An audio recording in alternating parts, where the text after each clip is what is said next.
Tamara tak bisa tonjok Yuda, Soraya Rashid bongkar pembicaraan ibu Dante saat bertemu mantan. Terkuak ucapan tersembunyi Tamara Tiasmara Padaya alias Yuda Arfandi di lokasi rekonstruksi kasus kematian Dante. Interaksi antara Tamara Tiasmara dengan mantan kekasihnya, Yuda Arfandi saat reka adegan kasus kematian Andante Khalif Pramudityo alias Dante jadi sorotan. Itu dikabarkan jadi pertemuan pertama antara Tamara dan Yuda setelah penetapan status tersangka oleh polisi.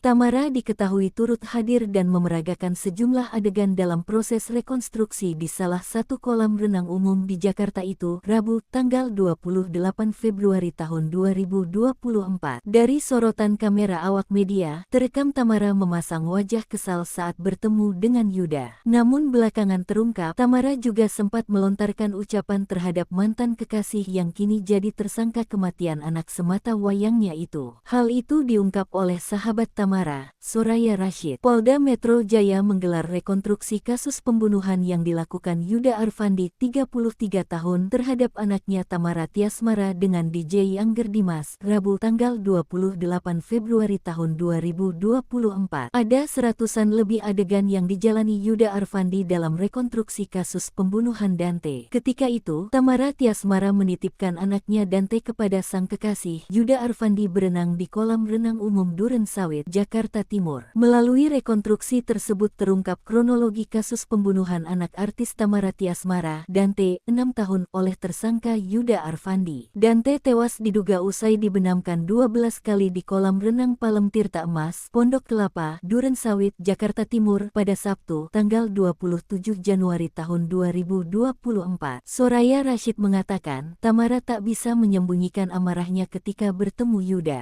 Tamara melontarkan beberapa kalimat umpatan pertanda dirinya kecewa akan perlakuan Yuda kepada almarhum Dante. Menurut Soraya Rashid, wanita yang akrab disapa Ara tersebut ingin melakukan hal yang lebih dari sekedar umpatan ke Yuda Arfandi. Salah satunya kepingin memukul Yuda dengan tangan sendiri.